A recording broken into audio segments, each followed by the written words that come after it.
সবাইকে স্বাগতম। আমি আশা করছি আপনারা সবাই ভালো আছেন। আজকে খুব গুরুত্বপূর্ণ একটা বিষয় নিয়ে কথা বলবো, সেটা হলো বিটরুট।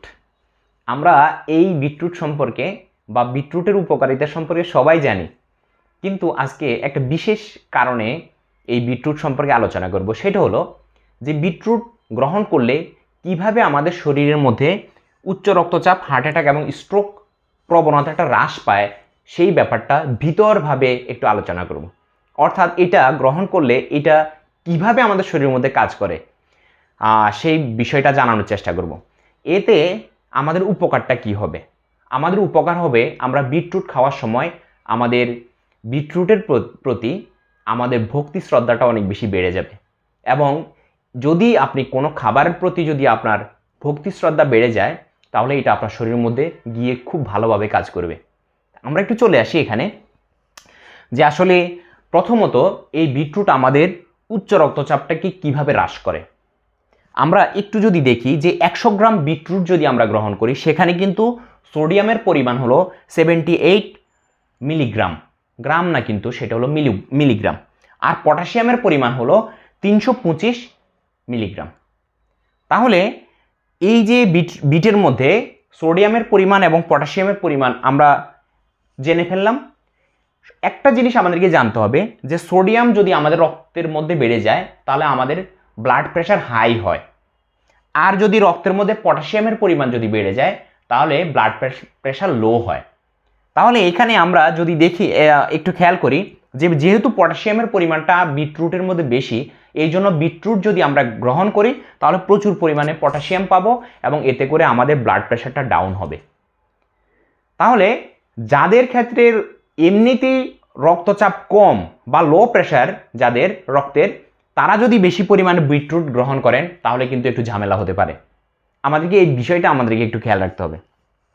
দ্বিতীয় নম্বর হলো হার্ট অ্যাটাক এবং স্ট্রোক, কিভাবে সেটি আমাদের শরীরের মধ্যে বিটরুট সেটাকে হ্রাস করে, সেটা আমরা একটু দেখব।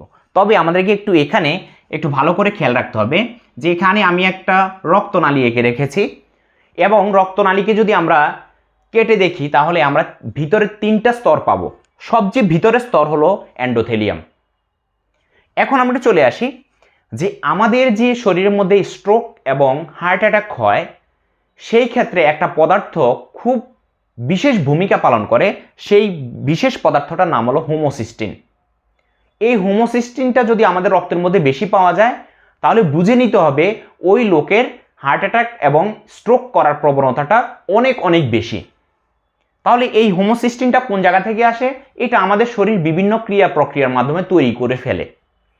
তাহলে আমরা সহজে বুঝতে পারলাম যে আমাদের রক্তের মধ্যে যদি এই হোমোসিস্টিন পদার্থটা বেশি থাকে, তাহলে সে আমাদের স্ট্রোক এবং হার্ট অ্যাটাকের ঝুঁকিকে বাড়ায়। তবে কিভাবে বাড়ায়? সেটা হলো এই হোমোসিস্টিন যখন আমাদের রক্তের মধ্যে বেড়ে যায়, তখন আমাদের এই যে রক্তনালী ভিতরে যে এন্ডোথেলিয়ামের যে স্তরটি আছে, অর্থাৎ ভিতরে যে কালো অংশটা, সেখানে এই হোমোসিস্টিন এখানে প্রদাহ সৃষ্টি করে।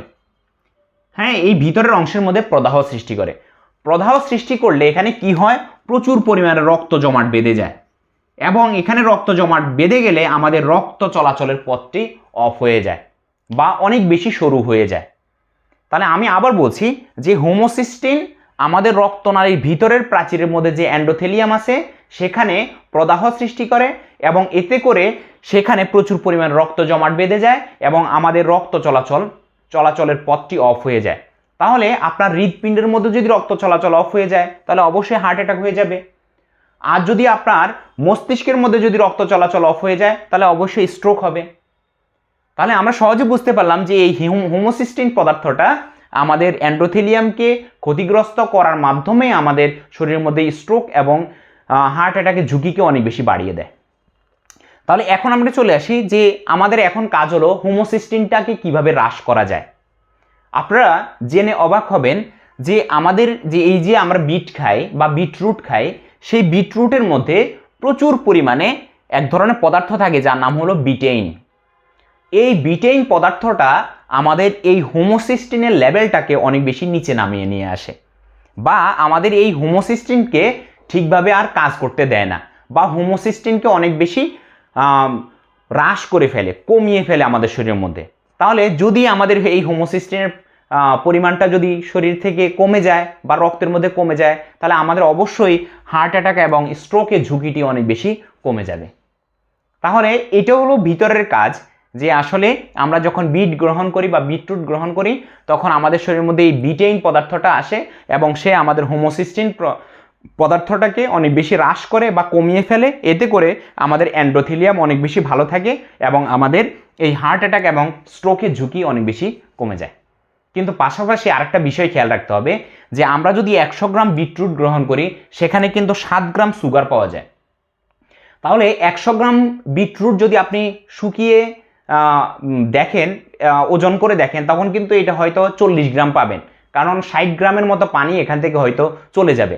তাহলে 40 গ্রাম বিটরুটের মধ্যে বা বিটরুট পাউডারের মধ্যে আপনার সুগারের পরিমাণ কিন্তু 7 গ্রামের মতো। তার মানে হলো যাদের রক্তের মধ্যে সুগারের পরিমাণটা বেশি বা ব্লাড সুগার বেশি, তাদের ক্ষেত্রে কিন্তু এই বিটরুট খাওয়ার ক্ষেত্রে কিন্তু একটু জেনে বুঝে তারপরে খেতে হবে। তো অনেক বেশি ভালো থাকবেন, সবাইকে ধন্যবাদ।